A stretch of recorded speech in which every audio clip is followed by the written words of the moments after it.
We drew a lot of our inspiration for our characters from the classic pulp action adventure stories that you've seen in books and movies and comics.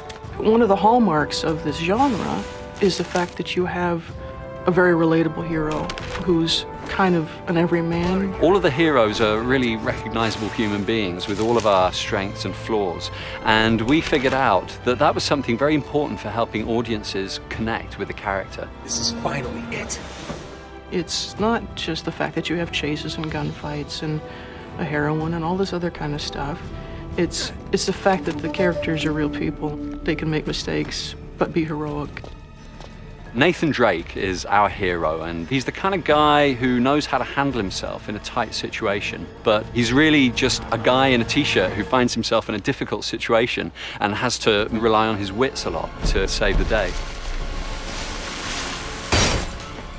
Elena's a really cool character. I think she's something a little bit new and different for video games. She's a bright, self-sufficient young woman. She's very curious. She has this strong intellectual drive, has a kind of unconventional beauty. And there's this immediate chemistry between her and Nathan that really helps drive the story forward. What's going on? Pirates! Pirates? Then there's the character of Victor Sullivan. He's kind of that guy's guy adventurer. He's the consummate con man in a world of con men. There's nothing here, Nate. Let's just keep that between us. For the first time in Uncharted, we actually had to cast actors who had stage or TV or film experience because we were doing motion capture for all of our cinematic cutscenes. So we have real stage and film actors coming in, getting in the motion capture suit, recording their voice while they're acting out the scene, which I think is really important because you capture that moment rather than having them try to pantomime to some voice dialogue they've already recorded. The physicality that's demanded in doing motion capture and creating, you know, an action film, essentially, has been tricky. All the stunt work we have to do here, I mean, I go, is this my job? This is so much fun. But at the same time, the next day, I'm like, oh my word, I am so incredibly sore. Well, I think the coming together of film, stage, and video and games is happening right here on the mocap stage. I really stage things as if I was doing a play or a scene from a movie. I had no experience. I was flying by the seat of my pants the whole time, scared to death, and having a great time.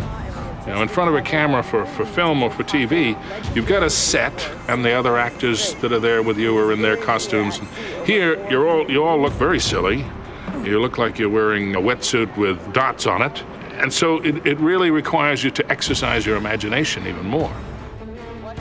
It's like the three of us have this treehouse that we built and we're doing missions, and it really makes you feel like you're on an adventure.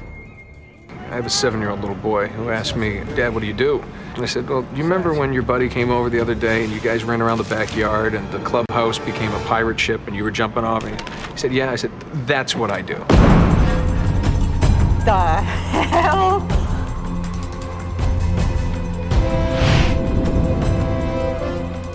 This is not a period historical adventure, it's a contemporary adventure. And so if we went with completely a classic approach to the music, kind of big orchestra, big traditional instruments used in traditional ways, to me that would have felt out of sync. Working in the action-adventure genre musically, you can frequently find yourself falling into a lot of cliche sort of action-adventure things musically. So we've tried really hard throughout the project to do things that people have never heard before. So the composer that we sought out actually is a guy named Greg Edmondson. Really great guy, really talented, and he's the guy that did all of the music for the television series Firefly.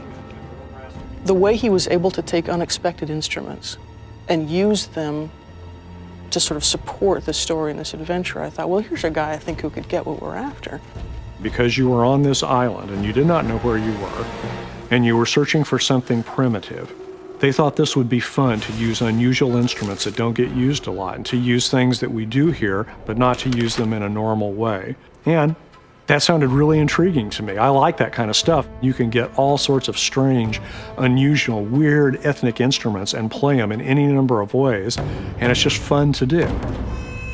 he left a lot of room in the music, and he infused a lot of rhythmic excitement into the music so that it's both engaging melodically and texturally, but it's also very malleable for us in post. We can shape it to the world and let the world breathe and let the sounds of the jungle come through.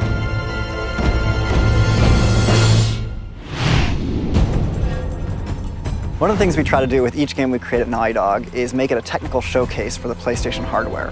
So we've got a team of the best engineers in the industry working on this game, and I think we're really going to set the bar for PlayStation 3. We wanted this game to be fun with a ton of different interactions, a ton of different mechanics, but at the same time, we wanted a really good story, to have Drake be a real guy, a character, somebody that I can play, that I can interact with.